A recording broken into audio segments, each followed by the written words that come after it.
the reenactment of General Lee's surrender at Appomattox Courthouse in 1865. In the last year of the Civil War, President Lincoln felt that the war needed to be ended quickly and decisively if the states were ever to be whole again.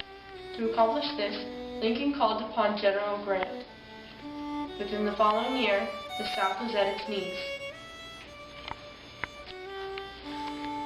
With his army surrounded and receiving news that he could not receive any more reinforcements, looking at his men, weak, exhausted, and hungry, Robert E. Lee realized there was little choice but to consider the surrender of his army to General Grant.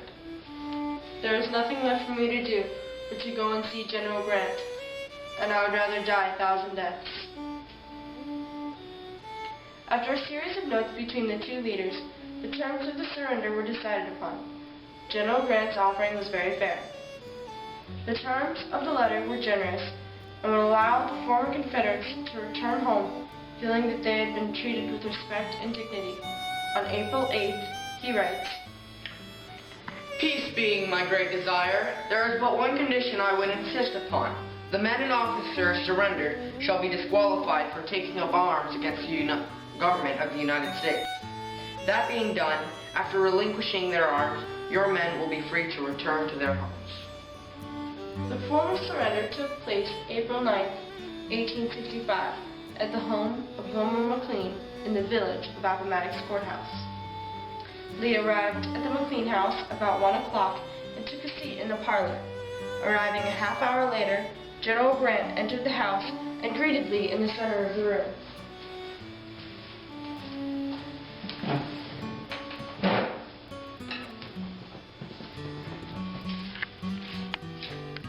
Lee then asked Grant to put his terms in writing. When Grant finished, he handed the terms to Lee while quietly looking them over.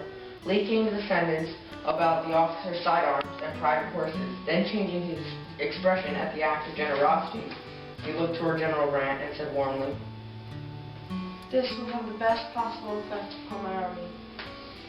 "Unless you have some suggestions to make in regard to the stated terms, I will have a copy of the letter made in ink and sign it."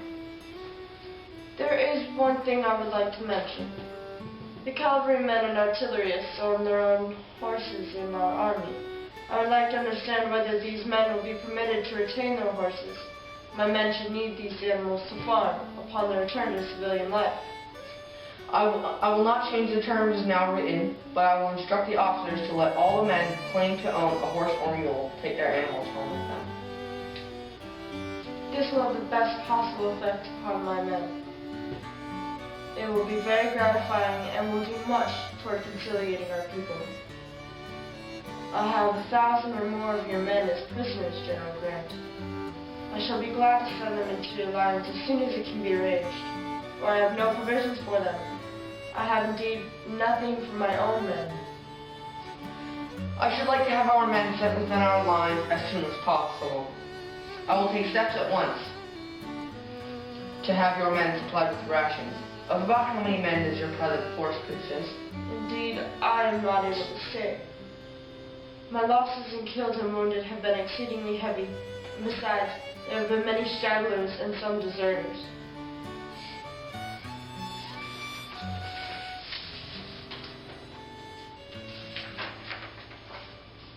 Suppose I send over 25,000 rations. Do you think that will be a sufficient supply? I think it will be ample, and a great relief, I assure you.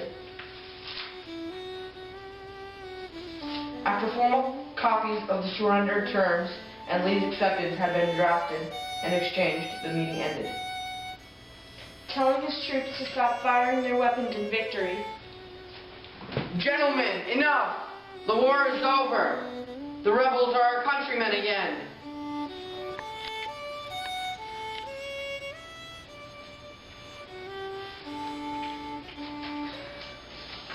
At a little before 4 o'clock, General Lee shook hands with General Grant, bowed to the other officers, and left the room. Lee signaled for his horse, then stood on the lowest step and gazed sadly in the direction of his army, now an army of prisoners. He seemed not to see the group of Union officers who rose respectfully at his approach. All appreciated the sadness that overwhelmed him. Then Lee's horse approached, and he mounted.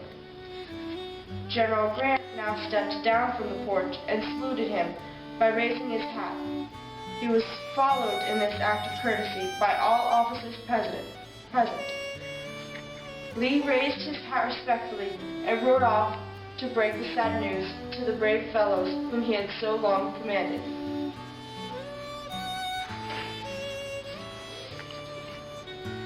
When Lee returned to his troops, he was flooded by a mass of soldiers filled with fear.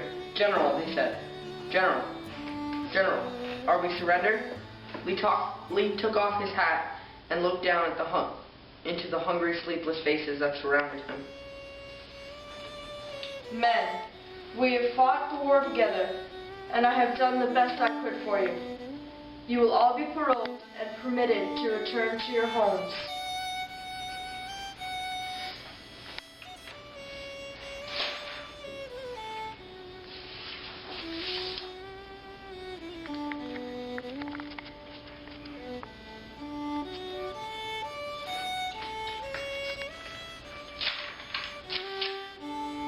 Tears flooded his eyes. He tried to continue, but all he could manage was, "Goodbye, men." In a war that was marked by such bitter fighting, it is remarkable that it ended so simply. Grant's compassion and generosity did much to allay the emotions of the Confederate troops. As for Robert E. Lee, he realized that the best course was for his men to return home and resume their lives as American citizens. The character of both Lee and Grant was of such high order that the surrender of the Army of Northern Virginia has been called the Gentleman's Agreement.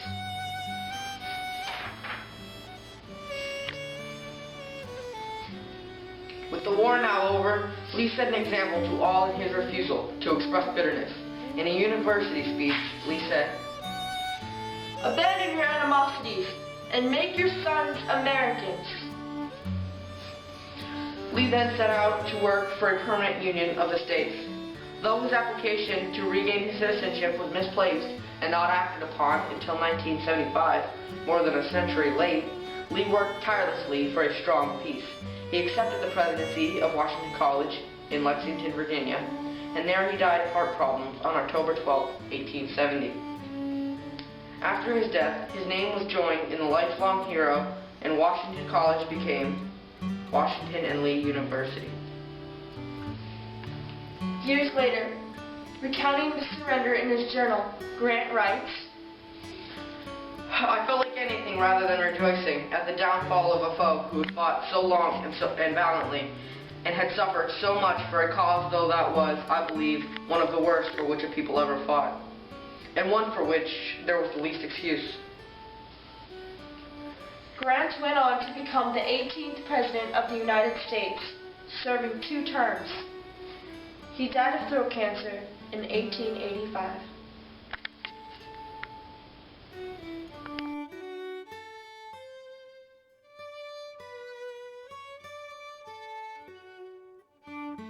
This is the reenactment of General Lee's surrender at Appomattox Courthouse in 1865.